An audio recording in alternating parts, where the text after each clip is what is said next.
नमस्कार बच्चों।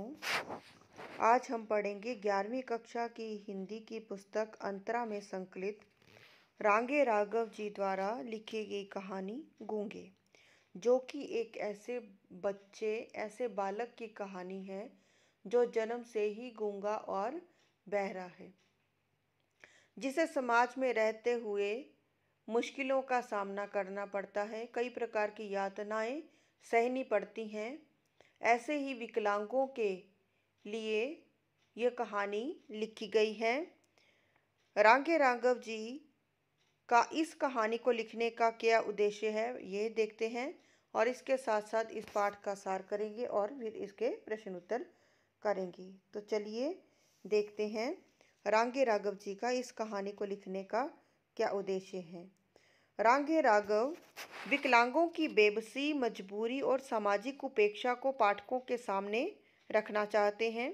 समाज में विकलांगों के साथ हो रहे अन्याय और शोषण को उजागर करना चाहते हैं। पाठकों के मन में विकलांगों के प्रति सहानुभूति और संवेदनशीलता की भावना उत्पन्न करना चाहते हैं।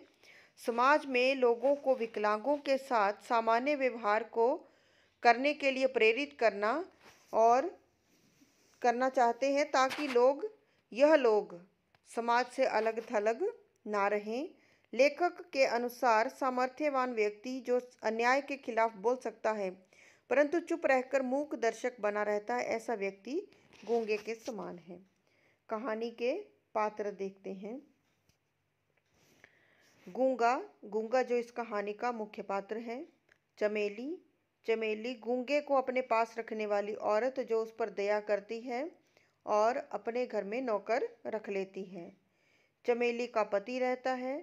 बसंता है जो चमेली का बेटा है। शकुंतला है जो चमेली की बेटी है और तुतलाकर बोलती है। तो चलिए पाठ का सार देखते हैं। प्रस्तुत कहानी गूंगे एक मूक बधिर युवक की व्यथा है। उसके माँ बाप ने उसका कोई नाम तो रखा होगा, परंतु कोई उसका नाम नहीं जानता है। उसकी विकलांगता के कारण उसे गूंगे नाम से पुकारा जाता है। गूंगा अपनी बुआ और फूफा के घर से भागकर चमेली के मोहल्ले में आकर भटक रहा था। चमेली के परिवार में उसका पति, बेटा बसंता और छोटी बेटी शकुंतला थी जो तुतलाकर बोलती थी। कहानी का प्रारंभ उस मोहल्ले से होता है जहां चमेली अपने मोहल्ले की औरतों के साथ गली में बैठी होती है और वहां गूंगा भटकते भटकते पहुंच जाता है। औरतों के उकसाने पर शकुंतला गूंगे को आवाज लगाती है। तुतलाने के कारण उसके मुंह से दूंदे निकलता है। मोहल्ले की सब औरतें हंसने लगती हैं। मोहल्ले की औरतों द्वारा पूछने पर गूंगा पूरा जोर लगाकर बोलना चाहता है, परंतु उसके मुंह से केवल पशुओं की चिंघाड़ने की आवाज़ ही निकलती है। जब उसका मुंह खुलवाकर गला देखा जाता है तो उसका ध्वनि नियंत्रण करने वाला काकल ही कटा दिखाई देता है। गूंगा इशारों से बताने का प्रयास करता है। गूंगा घूंघट का इशारा करते हुए कहता है कि उसकी माँ भाग गई। मूंछ का इशारा करके बताता है कि उसके पिता की मृत्यु हो गई। वह बताता है कि बुआ और फूफा ने ही उसको पाला है, परंतु वे उससे बहुत काम करवाते हैं और बुरा बर्ताव करते हैं। भुजाओं का इशारा करके बताता है कि वह भीख नहीं मांगता बल्कि काम करता है। हलवाई के यहाँ लड्डू बनाने, कढ़ाई मांजने और कपड़े धोने का काम करता है। चमेली को गूंगे पर दया आ जाती है और वह उसे 4 रुपये और भोजन के बदले नौकर रख लेती है। एक दिन बसंता गूंगे को जोर से थप्पड़ मार देता है, परंतु गूंगा हाथ उठाकर उसको मारने की कोशिश करता है लेकिन रुक जाता है। चमेली के देखने पर बसंता सारा इल्जाम गूंगे पर डाल देता है।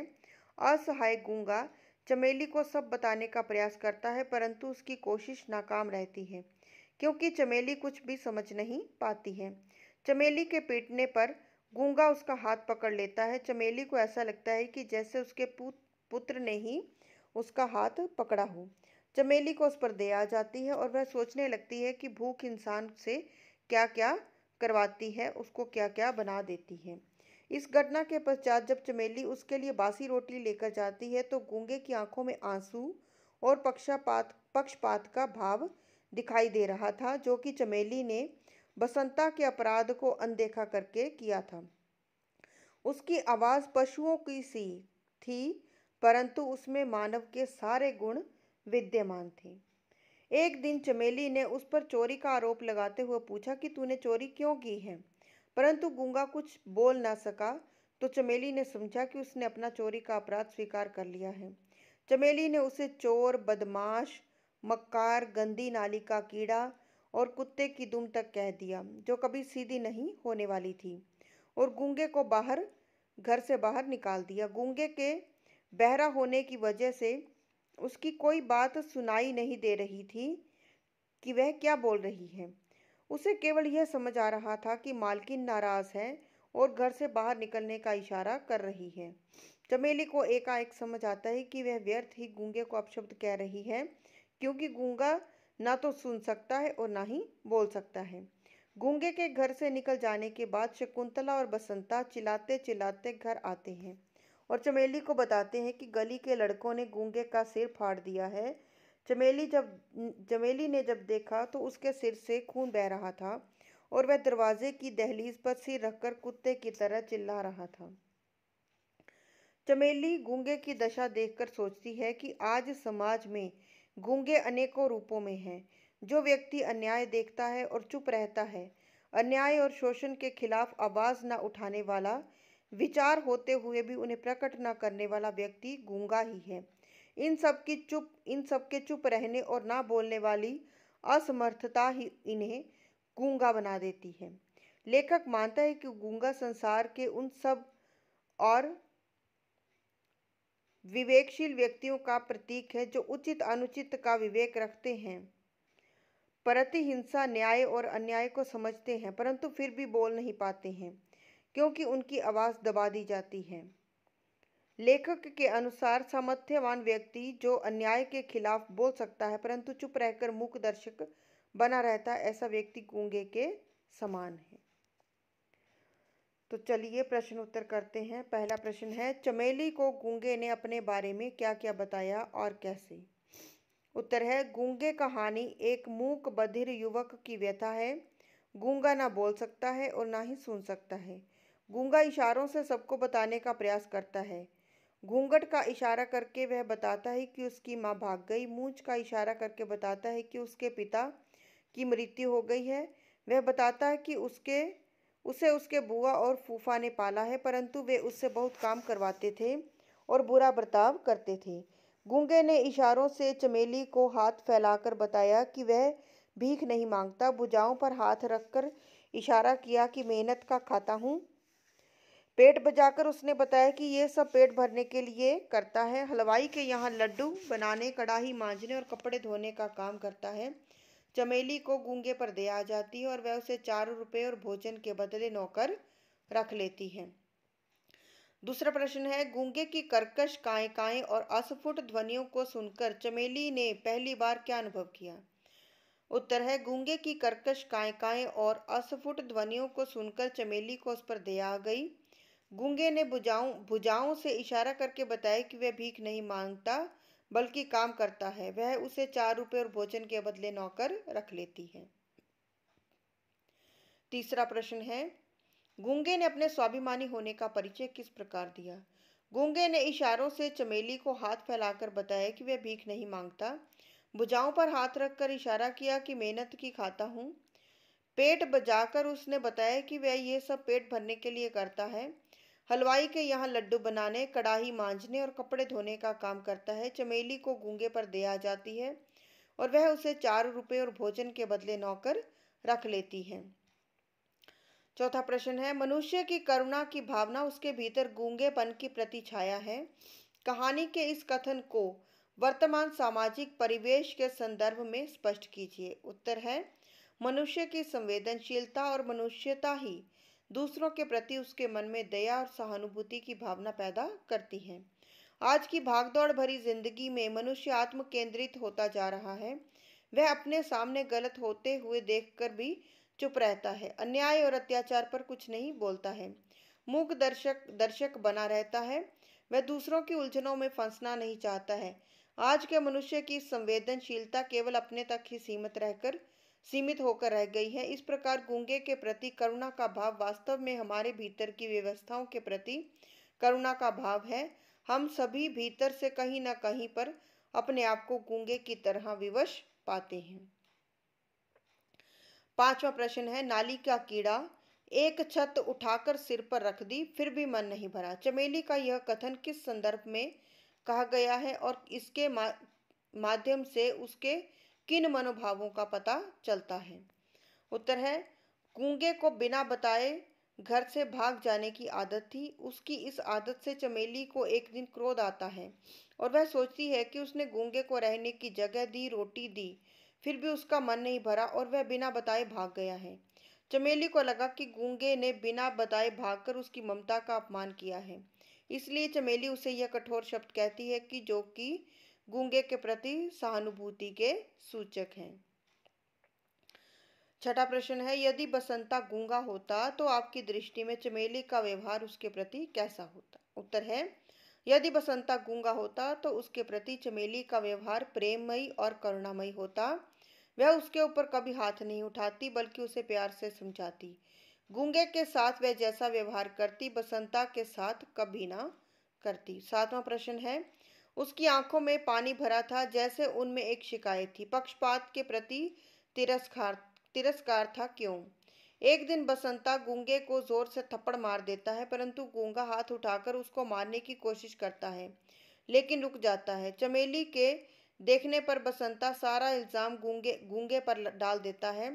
चमेली गूंगे को पीट देती है। गूंगा यह पक्षपात सहन नहीं कर पाता है, इसलिए चमेली की अवज्ञा करता हुआ उसका हाथ पकड़ लेता है। गूंगे की आंखों में आंसू और पक्षपात का भाव दिखाई दे रहा था जो कि चमेली ने बसंता के अपराध को अनदेखा करके किया था। आठवां प्रश्न है, गूंगा दया या सहानुभूति नहीं अधिकार चाहता है, सिद्ध कीजिए। उत्तर है, कहानी का गूंगा चमेली को कहानी के प्रारंभ में ही बता देता है कि वह भीख नहीं मांगता है। वह मेहनत करके और काम करके अपना पेट पालता है, इसलिए चमेली उसे 4 रुपए मासिक और रोटी के बदले अपने घर में नौकर रख लेती है। वह घर के सभी सदस्यों को अपना मानता है और घर के प्रत्येक काम करता है। चमेली उसके साथ प्रेममयी और करुणामयी व्यवहार करती है परंतु अपने बच्चों के सामने उसे तुच्छ समझती है और उन्हीं का पक्ष लेती है। गूंगा इसका विरोध करता है। वह किसी दया और सहानुभूति पर जीना नहीं चाहता। वह काम करके कमाना चाहता है और स्वाभिमान पूर्वक जीना चाहता है। नौवां प्रश्न है, गूंगे कहानी पढ़कर आपके मन में कौन से भाव उत्पन्न होते हैं और क्यों?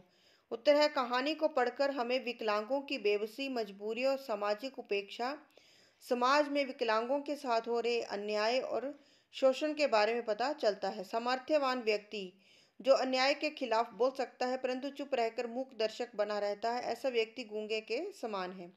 कहानी का गूंगा स्वाभिमानी है और पक्षपात का विरोध करता है। वह अपने प्रति लोगों का सामान्य व्यवहार चाहता है।